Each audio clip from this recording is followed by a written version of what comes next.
Welcome to the Jobs and Work podcast. If you're like most Americans, you spend a significant amount of your time working.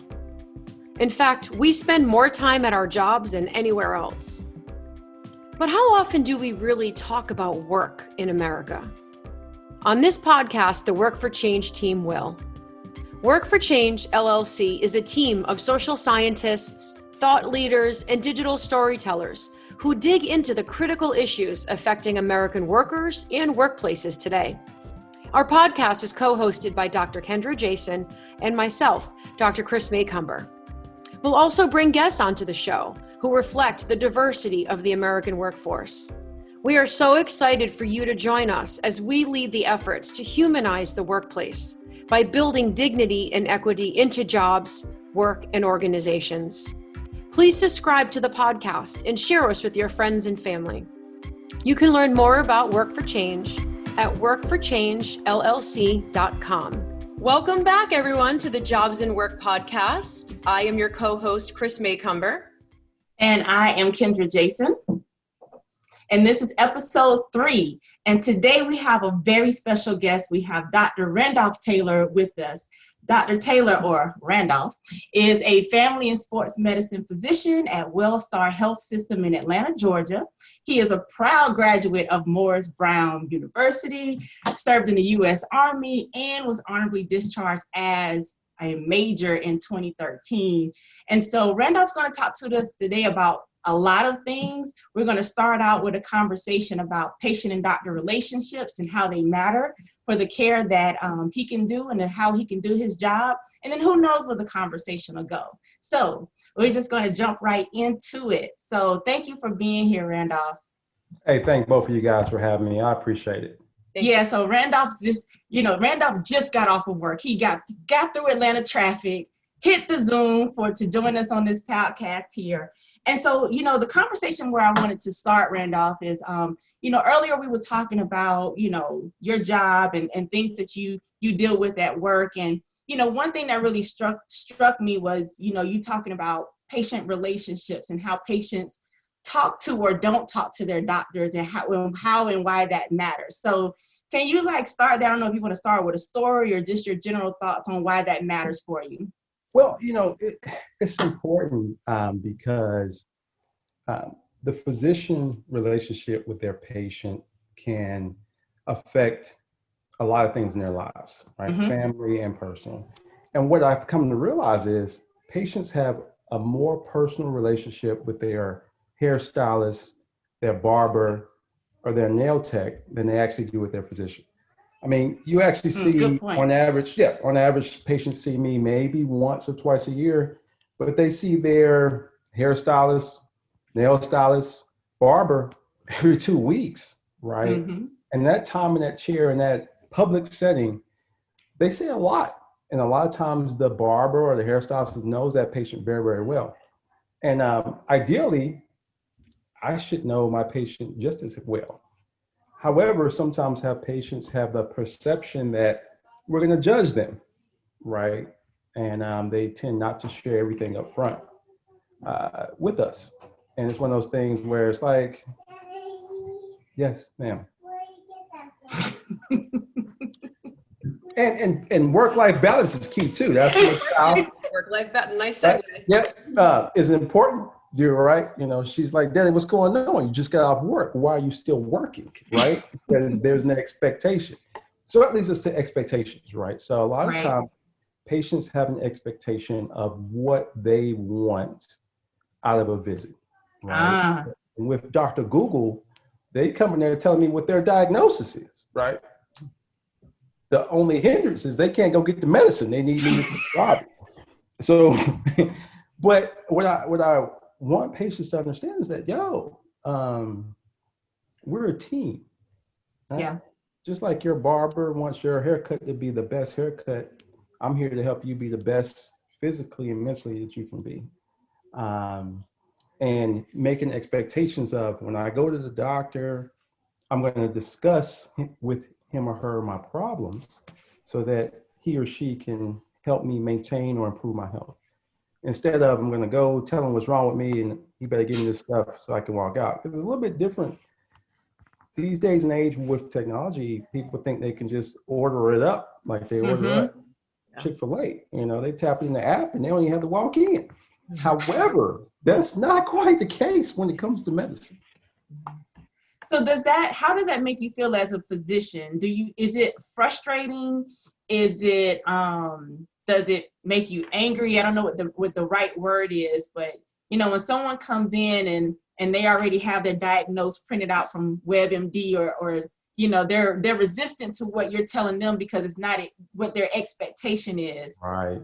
How does that make you feel as a professional, as a, you know, physician whose job to give care, and you want to give the best care possible? Seems like they're in the way. Well, I wouldn't say you know, they're in the way, but it does make it does make the job a little more difficult, because not only am I here to treat, I'm also here to educate. Right. And a lot of times when you go through the WebMD or everything else you see on Google, it's to just give you a diagnosis based on the symptoms you typed in the machine. However, humans aren't machines. So every symptom doesn't exactly fit that diagnosis.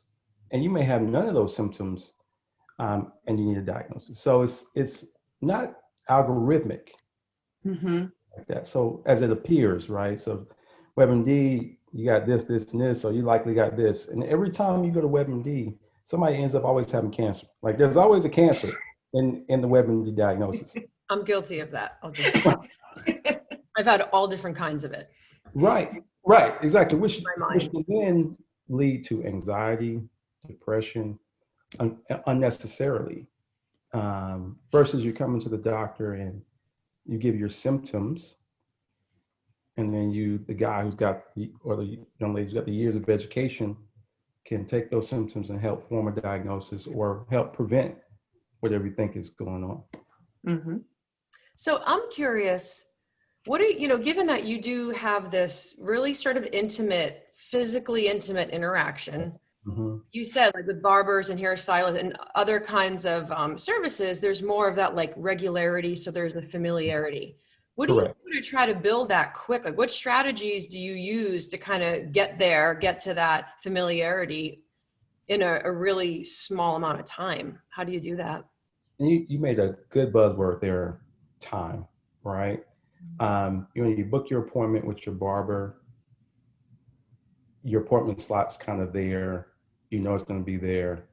You're going to sit down. You know how long your cut's going to take. However, when you walk to the doctor's office, you know, we don't know how long exactly it's going to take. Yeah. However, when you call for a 15-minute or 30-minute appointment. So you expect to be there 30 minutes or 15 minutes. And unlike the barbershop or the other services, that person that was getting their haircut before you is usually only going to be in that 15-minute window. However, in the doctor's office, that person before you may not be doing so well that they thought they were doing, and now everything has shifted to a little bit later. So when I come in the room, you're right. I have to establish care or a familiarity with the patient that I've only seen maybe twice within 15 minutes to get them to trust me to divulge their deepest and darkest secrets or things that they feel are embarrassed about. So what I do, I just kind of say, hey, I'm Dr. Taylor. What brings you in today? And I try to do more listening than talking. And hopefully you will tell me the symptoms that you're having and not the diagnosis that you have. Because if you tell me the symptoms, then I can help figure out the diagnosis. But if you tell me the diagnosis, then it's like, now I'm like, well, I'm not sure that's what you have because you've told me no symptoms. Because at the end of the day, what I don't want to do is give you the wrong treatment plan because I just listened to your diagnosis after your 20 minutes of research. So let me ask you this. Most people, I think, don't know, you know, a doctor personally in the way that, you know, I know you. Randolph is a family friend. And so their perception of doctors kind of fits Grey's Anatomy, right? This is what I thought a long time. Remember back in the 90s, there were like 10 doctor shows, right? Right. So can you tell us, how is it like or not like what people see on television? Like what is the backstage of it? Like, the real purview of your life at work. We don't have commercials. There's no commercials. There's no cliffhanger. That's number one. There's no real like aha moment, right? And a lot of the times the shows that come on TV are dealt with more emergent environments, like, ER was in the emergency room. Like Chicago Med is in the emergency room, right? Grey's Anatomy is in the whole hospital, right? So you rarely see some things taking place in the clinic, which is a little bit more calmer environment and takes time to figure out what's going on versus, you're in the hospital, you've been in that bed for a whole 2 days. The staff has never changed, it's the same people. And but that, in real life is different, Yeah. So yeah. Yeah. How did you know that you wanted to be a doctor? Like, what was your pathway to becoming a family? That's a great question, actually. So I actually was not one of those people who knew they wanted to be a doctor. For me, it's one of those things where I actually give a lot of props to my teachers. Just saw something special in me and just kept challenging me. And then when I went to college at Morris Brown, I thought I wanted to be an athletic trainer because I love sports. I consider myself an athlete. May not be that good, but I'm athletic, right? Anyway, so when I was an athletic trainer, I had a mentor. When I was a student athletic trainer, he said, "Hey, I think you can go to medical school." And I'm like, "What? What? Medical school is for smart people." But he saw something in me and he said I should apply, and I did. And one of the things I realized was success comes before work only in the dictionary, right? That's the only place you're going to see that. So I've always been a hard worker. And at the end of the day, I've always wanted to treat people like me or my family wanted to be treated. And in order to do that, you got to be the best, right? Because you don't want yourself or your family members to see a doctor that's, half-assed, right? I mean, you want them to put that same effort into them that they would put in you. To use the barbershop mentality again, dude gives you a bad cut, you're not going back, right? Right. So I use that same concept, like I need to give the best care because a bad cut never kill nobody, but giving poor care, there's a risk that you can. Yeah, so I've been interested in work for a long time, and even my dissertation research was on frontline healthcare workers, so your entry-level healthcare workers. And so it's a little plug. I've been reading Flatlining. This is by Adia Harvey Wingfield. It's called Race, Work, and Healthcare in the New Economy. Adia is one of my favorite contemporary sociological thinkers. And I'll just give you the gist of this book. And I wanted your opinion on it, Randolph, which I know you have. So what Adia argues is that healthcare organizations and healthcare institutions are dependent on Black healthcare professionals to do what she calls racial outsourcing. And basically what this is when you have Black doctors and Black healthcare workers go out into the community and make healthcare services accessible to the Black community, right? It's really good. And right, accessibility, you use your Black doctors, it's like a racialized type of job. However, what she's found in her research is that the Black physicians, doctors, and other healthcare personnel don't get recognized, compensated, or properly supported in doing this type of work. So it's yet another layer of invisible labor that Black professionals do on behalf of a major organization that they work for. So I know that there might have been a lot, but— That was a lot, as usual. Kendra goes deep, right? I know. So I just want to know, like, so based on that, do you agree with her general argument, or do you not see it that way? Do you not see it as, Black healthcare professionals, taking on these roles or being assigned these roles or being expected to do these roles, doing this work on behalf of the organization and then not being recognized and compensated for it fairly? That, again, very deep, right? Well, that's a lot in that that statement. I guess I guess I see it from a different approach. That's what I thought you would. I thought you right. would. So for me, I went to an HBCU, and then for medical school, I went to Boston University, and it was only 10 Blacks in my class in school, right? And coming from Atlanta, going to Boston, that's actually the first time I ever felt like a minority, right? Oh yeah. In Atlanta, it's predominantly Black in the city. I went to all Black high school, Black college, and so going to this graduate school, I felt like, wow. In Boston at that. In Boston, right. But what I realized is, when the patients saw me, the attentiveness to what I was telling them did change, right? So there's research that shows that when people look like you, they respond differently, right? So i.e. me coming back to Atlanta, right? Because I always knew I was going to go back home and go back to my community so that people will respond, hopefully, because they look like me, right? Or I look like them. And also the trust factor, because that's another piece to it, because there's a long history of trust in medicine, right? With our, with race and ethnicity. And even gender, right? Gender and sexuality. There's also trust issues with that as well when it comes to medicine.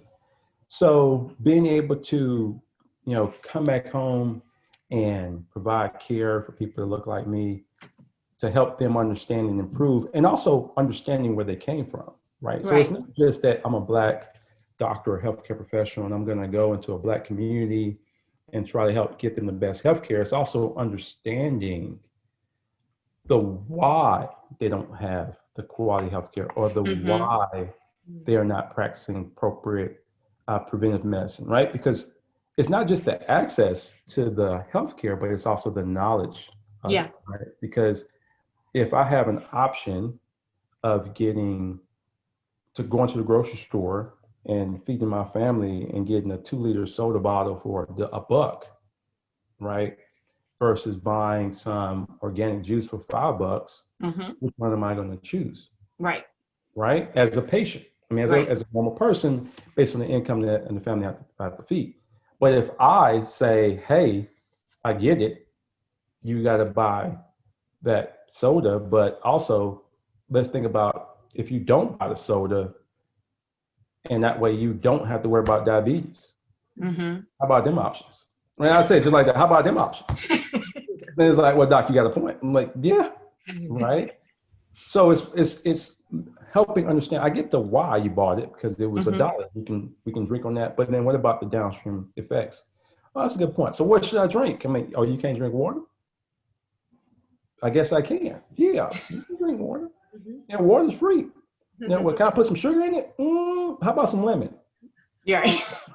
Right. So again, it's that, and taking the time to establish that relationship, right? Yeah. And in regards to being recognized, I mean, everybody kind of wants to be recognized, right? Of course. At the end of the day, you do a job, you want to get that reward.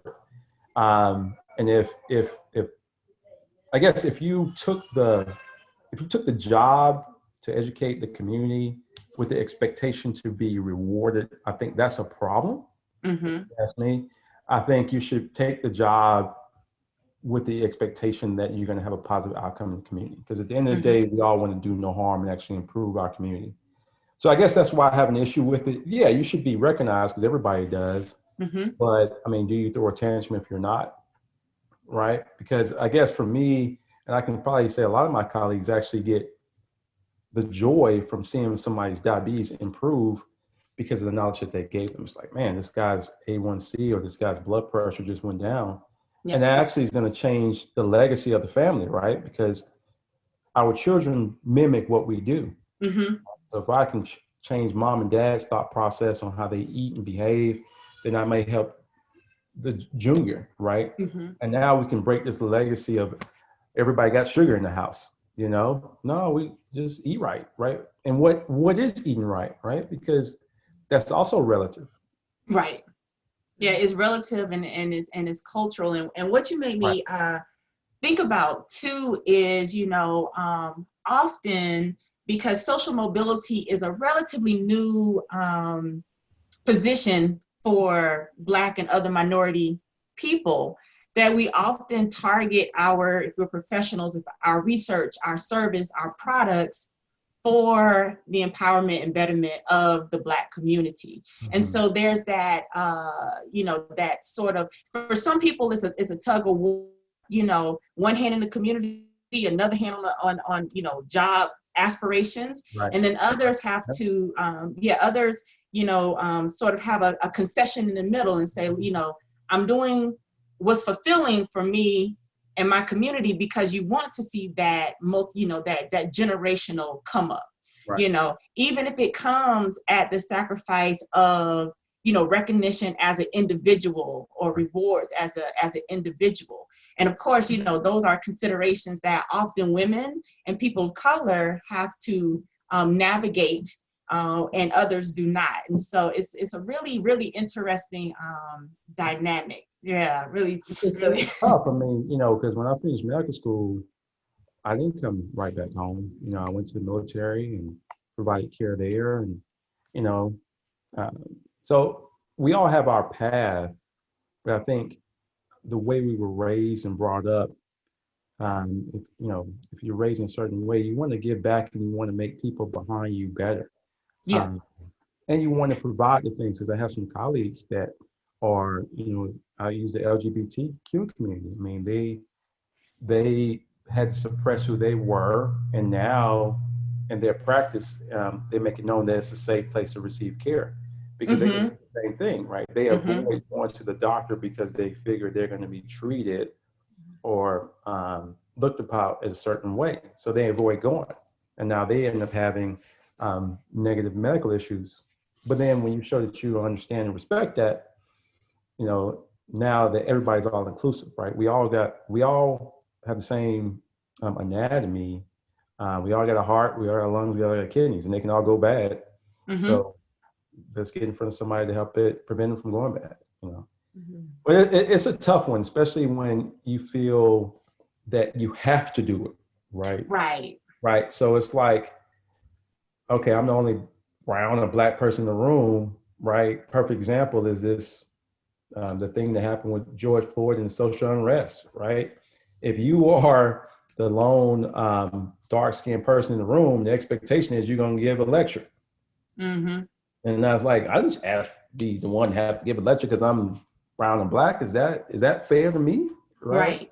Right. But it's expected, right? Mm-hmm. Well, because nobody knows how you feel. It's like, well, I don't know how I feel about this either, right? So I can't come out here and giving people a lecture, but it's expected. And that's kind of like that extra weight you're given. And then when you do get a lecture, it's like, good job. I get no bonus, because there's people who get paid to speak about this stuff that y'all could have hired, but y'all came to me. Now, before this was going on, you just left me as normal with regular paycheck. I didn't get no bonus payment for giving this lecture. You didn't offer me an extra day off to prepare for the lecture. You was asking me to give the lecture, right? And is that fair to me, or because I'm Black or brown, right? Or male or female, Mm-hmm. Yep. So, Kris, did you have any final questions for Randolph before we start to sign off? I am interested a little bit. I mean, this is kind of like opening up a suitcase here. I mean, but her fault. Why not? No, I'm thinking about COVID. Like, I feel like it would be a missed opportunity to not ask you about COVID. Like, we know about the immediate and short-term impacts of it, but how do you think COVID might shape or reshape the work you do long-term? How do I think COVID may shape or reshape the work I do long-term? Multiple different ways.